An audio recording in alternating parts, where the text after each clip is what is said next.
Good afternoon, and thank you for joining us today. My name is Steve Yuzpe, and I'm the President and CEO of Sprott Resource Holdings, or SRHI. I'm here today to talk about copper and why there's still time to own it and still time to hold it for the long term to profit. So on slides 2 and 3, mostly on slide 2, you'll see there's extensive disclaimers required for any mining project that displays technical information. So absorb all this in its fine print. And all right, that's the end of it. So have you got it all in? Everyone feel disclaimed? All right, then let's get started. So I'm going to start with a little survey before I jump into the presentation. I'm going to ask a few questions. If you agree with what you're hearing, raise your hand. And if at any point you disagree, lower your hand. So here we go. If you own a Tesla or think at some point in the future you'll buy a Tesla, raise your hand. All right, no Tesla. Oh, well, a couple of, keep your hand up if you wouldn't mind.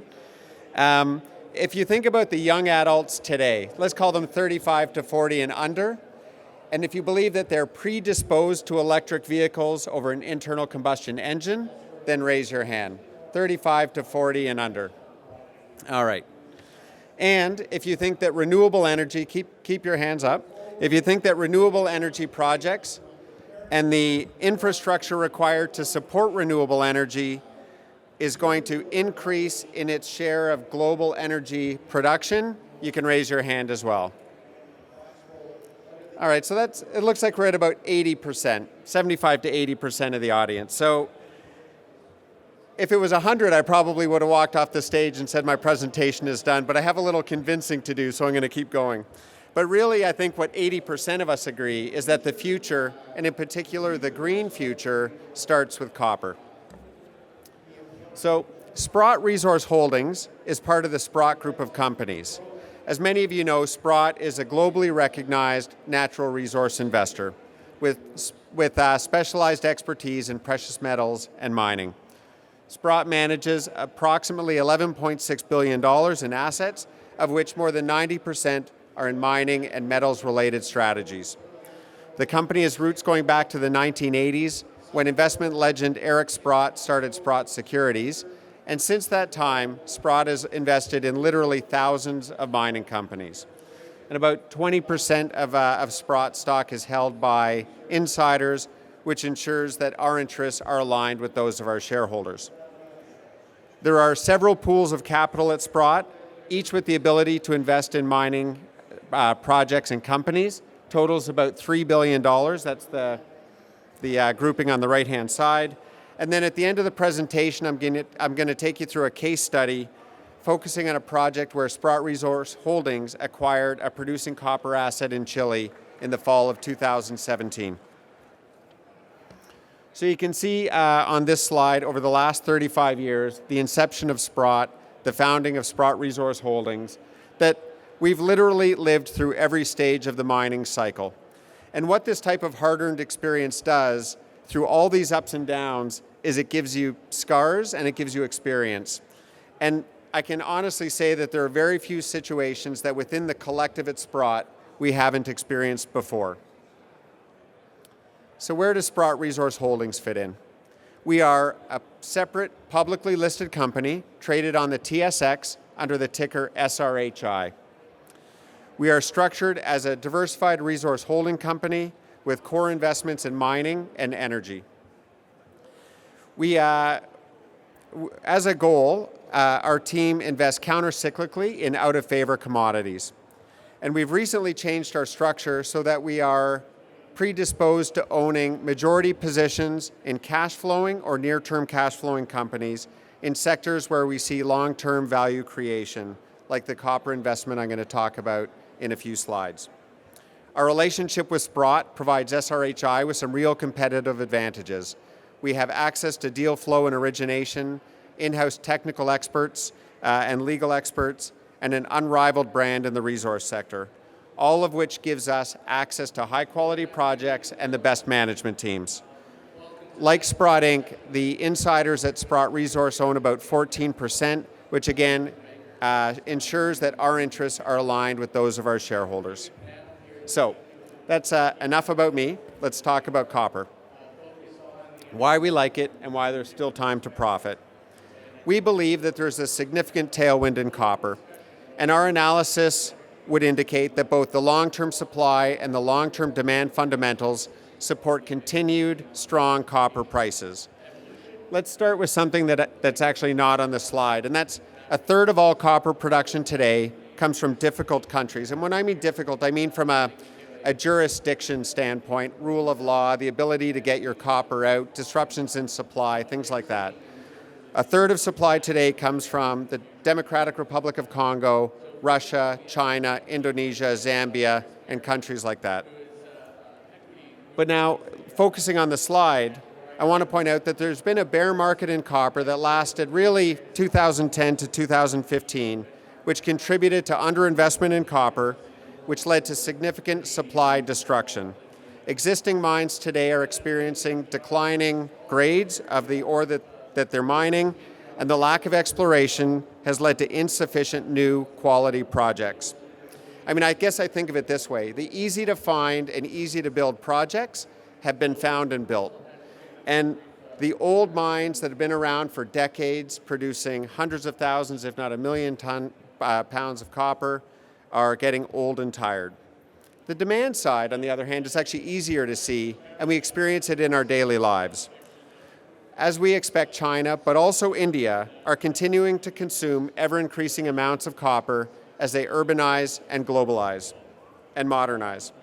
Electric vehicle sales are increasing, and while it's still a small category of the car market, it's growing at a fast clip. Electric vehicles use 3 times as much copper as an internal combustion engine vehicle. And I would add to that according to Bloomberg, China is adding 9,500 electric buses every 5 weeks. That's the equivalent of the entire London working fleet every 5 weeks. Don't forget all the infrastructure that we need in order to power those cars and buses, which have a range of about 200 or 250 kilometers. And then we talked earlier about renewable power. A significant amount of copper lives in the guts of renewable energy projects. A wind turbine, for example, uses 3.6 tons of copper for every megawatt produced. For every megawatt. So let's look at the price performance of copper.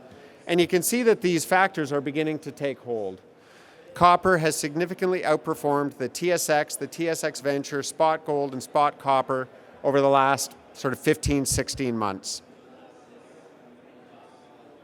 The same is also true on the equity side, as represented by the Global X Copper Miners ETF. You can see significant outperformance.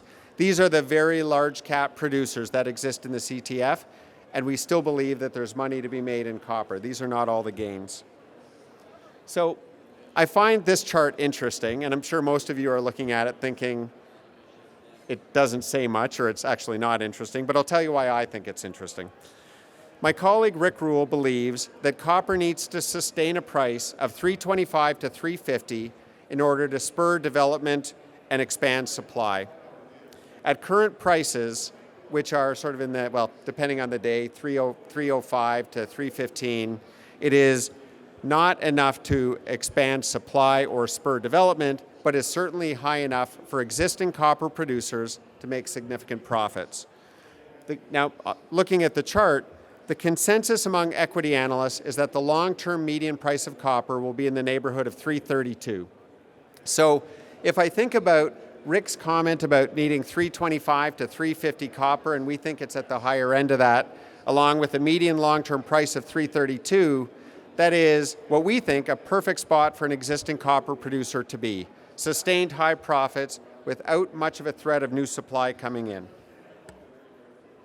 So I've already mentioned a few of these points already, but I think I'm going to go over some of the points a second time and some for a first time, because I think it's really important to understand why we are so enamored with copper. I'm going to review both the long-term and the short-term drivers of the metal. So first among these themes are the fact that China has imposed scrap import limitations, and that's causing a supply disruption in the short-term market. Also, as I mentioned earlier, in the environment of underinvestment, average copper grades are falling of the ore mined, and there are very few new high-quality projects. In fact, according to Bloomberg, the average grade over the last 15 years of the ore mined has fallen by 60%. That is not a very sustainable trend. Another issue is that the market's supply for 2018 to remain in balance, and I have a slide on that coming up, is really reliant on one producer. BHP Billiton's Escondida project is about 300,000 tons of 2018 new supply, and if anything happens to that project coming on stream at the expected capacity, the market will be short. Lastly, on the short-term themes, this is the year where there is a significant number of labor negotiations going on with the major producers, specifically in Chile. And while we don't expect any major labor actions, any strikes or any labor actions will take supply offline and out of the market. So now onto the long-term themes. And it's really restating what I've already said, which is the impact of underinvestment has led to a shortage of high-quality projects that can come on stream in the next few years. And if you look at the slide on the right, the market in 2018 is already tight. And so add in expected demand, just the demand we know about, you can see that a demand gap grows quite large as we go out even just a few years. So now I'm going to take a moment and talk about why we like Chile. As I mentioned a few moments ago, the management team at Sprott really likes Chile. Rick, on the other hand, who I've talked about before, and most of you know Rick, he's a mining investment legend. Rick doesn't like Chile. Rick literally loves Chile. I mean, he talks about it with frequency. It's Rick's opinion that Chile is simply the best mining jurisdiction on the planet. It is home to the largest concentration of world-class porphyries. Chile is number one in global copper production at about 28%. Chile is number one to global copper reserves at 29%. It is a country that has a strong legal framework which ensures stability and security. It boasts a high-quality labor force that is used to mining and management of mines. It has a well-functioning market economy, and it has very strong, sophisticated financial markets. The other advantage for a company like ours is there's also a significant pipeline of private deals that are available in Chile. Excuse me. So now on to the case study that I mentioned at the very beginning. I'd like to spend a few minutes and talk about Minera Tres Valles, or MTV, a Chilean copper miner that Sprott Resource Holdings acquired 70% of in 2017. MTV owns 100% of the producing copper mining and refining complex located near Salamanca, Chile. MTV has an experienced management team who are responsible for the day-to-day operations and also executing our growth plan. The asset includes an extensive land package with significant exploration potential. So MTV, as I mentioned, is a fully permitted operating mining complex. The asset was discovered, developed, built, and previously owned by Vale SA, one of the world's largest mining companies. Between Vale and the prior owners, over $300 million has been invested into the project. The processing plant has a nameplate capacity of 18,500 tons of copper cathode per year, and produced, you'll see the slide there, it says produced 6.5 million pounds in the first half of 2017. That is correct, but in all of 2017, we produced 13 million pounds, or about 6,000 tons. MTV also offers significant exploration upside. The project has 44,000 hectares of mineral rights. There are more than 100 known copper occurrences, visible copper occurrences at surface, and we've explored less than 10% of the property. So a few photos of MTV and the project. Starting at the top left, they're hard to see in the light, but starting at the top left and moving counterclockwise, The first photo is an aerial view of the Don Gabriel open pit mine. The second is the 4-stage crusher with a capacity of 7,000 tons per day. The third is, I guess we've gone actually not in clockwise, but so in the bottom left are copper cathodes, which are produced on this site. And then the fourth, under the lights, you'll see our processing plant, which has ample room for further expansion, you can see on the sides. So just a little bit about location, and if I can steal a quote from, I guess, everyone that works in real estate, location, location, location. At SRHI, we literally review hundreds of potential investment opportunities per year, and one of our key criteria for making an investment decision is the quality of the jurisdiction in which the asset resides. Said another way, the location. In the case of MTV, it has a fantastic location, and it's one of its greatest assets. The facility, the mine, is located a 3.5-hour drive north of Santiago on the Pan American Highway and just 9 kilometers from Salamanca, a town of about 25,000. And the reason being so close to the town matters is because it's easy to attract and retain high-quality miners. It's so much easier to convince someone to sleep at home every day and work in the mine in their 12-hour shift than to fly them hundreds or thousands of miles away from their family for 2-week stints. There's also a lot of mining in the area, such as the Palambras mine, which is nearby, and we're also close to 2 major ports, Valparaiso and San Antonio, which means it's relatively easy to ship our copper to the end buyer. On slide 19, you can see a property map that outlines our known deposits and the ancillary deposits. Again, we've only explored 10% of the property, so there's lots to see when we continue our exploration program. In March, we released the first of our technical reports completed on MTV, and I'm pleased to say that the results of the technical reports confirmed what we hoped we would find when we did our due diligence. You can see the total measured and indicated and inferred resource on the screen. And remember, this is a producing mine, so we're not overly fussed about the categories because every day we're producing copper. And that chart is actually why most of the disclaimer is up, we started the presentation with. Our recent feasibility study, which was on the Don Gabriel open pit mine, illustrates the ability for us to increase production from the currently producing pit. This is the first stage of our exploration plan at MTV. We announced last week that we have secured our new large-scale open pit contractor. The contractor is from the Vecchiola Group, which is a related party.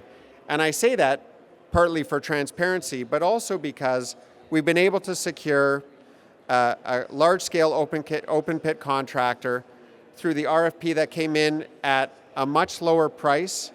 And by being a 30% equity holder, we know that their interests are aligned with ours through the expansion of this project. Don Gabriel, though, is not the only advancement that we'll be making that we'll be undertaking at MTV as we increase our production. We also released a pre-feasibility study to improve our sulfide copper processing using a salt leach process. By converting to a salt leach process, we have the potential to improve copper recoveries by 10%, decrease the sulfide leaching cycle time by 40%, and reduce sulfuric acid consumption, which is a major cost in mining, again by 40%. The capital cost of the project is $7 million. It's going to be kicked off, well, it's been kicked off already, and we expect a 2-year payback. The salt leach process should be done, the conversion should be done by mid-2019. The last study to highlight is that we've undertaken also a study to change the underground mining method. That study will be released in the third quarter of this year, so more on that in a few months. But I think it's fair to say that by undertaking this study, we expect, and from our due diligence before we made the acquisition, that we'll be able to lower the cost of mining per ton and also increase the number of high oxide, high grade ore that we mine. So just to wrap things up, We've had a successful go with MTV since the fall of 2017. We have continued to grow production. We've secured a large-scale open pit contractor to expand the open pit. We reached a new labor deal with the union at MTV, which, as we talked about earlier, is important. That means that we've got our labor costs locked in for the next 3 years. So in the first quarter, we produced 3.1 million pounds of copper at a grade just under 1%. Our cash cost was $2.43, and our realized copper price was $3.10. So just to sum it up, we continue to love copper, we continue to love Chile, we continue to love the asset we've acquired. And maybe my last comment, which is an advertisement, if you agree on those things, that copper is a commodity to be positioned in, Chile is a place to do it, and MTV is an interesting private asset, the only way for you to get access to an asset like MTV is through ownership of Sprott Resource Holdings, which, as I said, trades on the TSX under SRHI. I'm at the conference for the rest of the conference, as is my colleague Glenn, who's at the back. If you have any questions, please just track us down. Thank you for your time.